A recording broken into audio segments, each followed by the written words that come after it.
I'm Leesa Boone with Chalk It Up with Leesa. I am a DIY paint retailer. I also stock IOD products and recycled treasures at Now and Then 575 McCoy Avenue in Madisonville. Creating wall art can be super simple and so much fun. You just have to have the right tools, techniques, and products.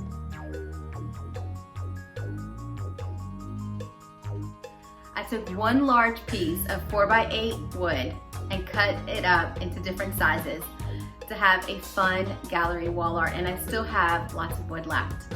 In this tutorial, I'm going to show you how to create a really cool, simple sign using ink and embossing powder to create a dual cool message. The first thing you want to do is take your board and use a sanding sponge and sand off the edges if you haven't already after you cut it. Then you want to remove all of the dust before you paint. As you can see, there's a distinct difference between the do, it, and the QUNT. That's the magic of embossing powder. I like to water down my board. I'm using my fine mist sprayer to do that. And then I'm going to apply DIY Paint's White Swan. You don't have to do this part. You can leave it really thick if you want to. Take your favorite brush. I'm using a crisscross technique. You can do it smooth if you want to, but DIY Paint creates great texture all on its own, and I want that texture for the next step. I did another version on the DIY Paint page. You can make this your own using any combination of stamps, colors, ink, and paint. Once your paint has dried, get out a straight edge ruler or a measuring tape. Here, I'm measuring in 1/2 inch in. This is gonna help me to create a nice straight edge so that I can put my tape in order to create a matte look. Here's what I mean. I went ahead and I put my tape where I marked the lines. Underneath the tape, that part is gonna remain white. That's gonna be my matte for this beautiful wall art. I take my straight edge and a blade to cut the pieces to make it look as if I have a mitered edge all around. This way, I can go ahead and paint my outside of my frame and it'll look beautiful. In order to create that matte look where the tape is, I have to have a distinction in the center between that and the matte. So I'm applied a glaze. In this case, I used a little bit a gravel road and I watered it down. Then in some sections, I took a little bit of old school and I applied it with my brush. Then I took a damp cloth and I ragged it all over. Basically, I'm taking some of the paint off, but I'm also creating awesome texture that makes a great background. You can have as little or as much as you want. If you have too much, go ahead and spritz it with the fine mist sprayer and remove it. Here's a small wall art gallery that I created using the exact same techniques and the same wood, just to give you an idea of all of the different things that you can do for yourself or for gift giving. I grab an artist brush and black velvet. It's a soft black.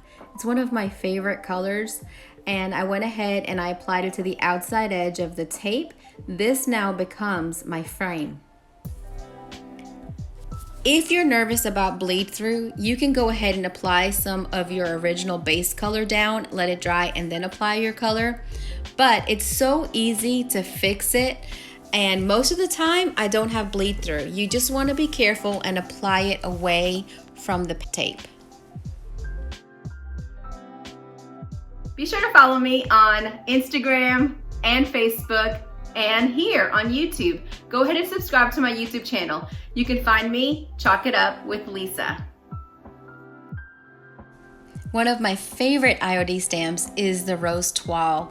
So I went ahead and I inked it up and I applied that on top of my ragged glaze background.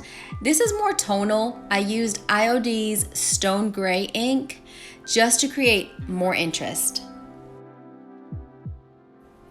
Just hover over, apply it where you want to put your stamp. Just be careful. Once you put it down, you have to commit. Hold it with one hand and then tickle it with the other. And then you can peek. Just make sure you hold it down with one hand so that you don't have it shifting on you, because then you'll create like a halo double effect. Once you're satisfied with it, just lift it up. Thank you guys for watching this tutorial. I hope it inspired you to create something of your own, unique, whether it's for yourself or for a Christmas present or birthday present for your loved one. It's so super simple and so much fun to work with these products. Be sure to tag me in the products that you create on Facebook, Instagram, or on YouTube. In this project, I used the typography stamp to create my sign, but you could actually use the same technique using a different stamp. But here, I wanted to say don't quit. I chose to use the uppercase in this set, and so I only have one T, so I'm going to put it on there on my thin mount so that I could know exactly where I want it, and I just practice lining it up. I have D-O-N and I have a little space, and I put my T, and then I have Q-U-I on the bottom. So I went ahead and I took my IOD black ink. You could use DIY paint, but here I chose the ink because I thought it would be kind of similar to the embossing powder that I'm going to use later.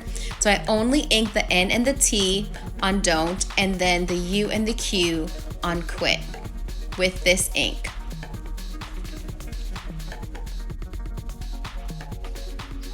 I'm taking Versamark ink pad and I'm applying the ink to the D, the O, and the I, and then later I'll do it to the T.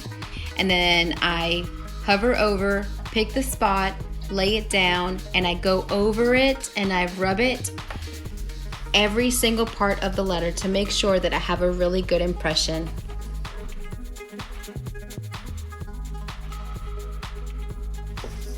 Once I lift it, I grab my T and I clean it off.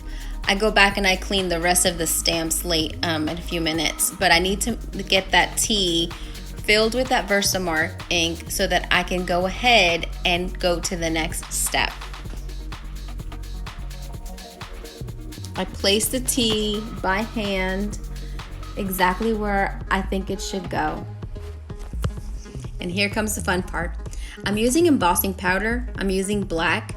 I'll show you the exact bottle in just a few seconds, but I go ahead and I sprinkle it all around those letters to make sure that every part of that letter is covered in that black embossing powder. Place cardstock or something underneath so that when you tilt it, all the powder can go onto it, so that this way you can be able to get it back into your bottle. And make sure you tap the back of the board. If you need to apply more embossing powder to a place that didn't get it, go ahead and do that. And then do the same thing, tilt it over and kind of spank it on the back so that this way any loose powder could fall down and you can capture it for another day.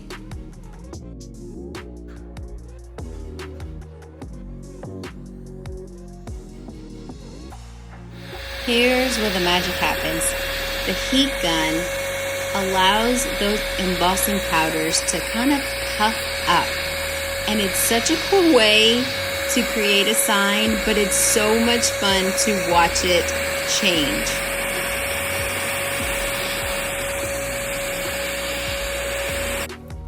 I took an artist brush and I spritzed it with my fine mist sprayer just to water it down a little bit before I hit it with top coat.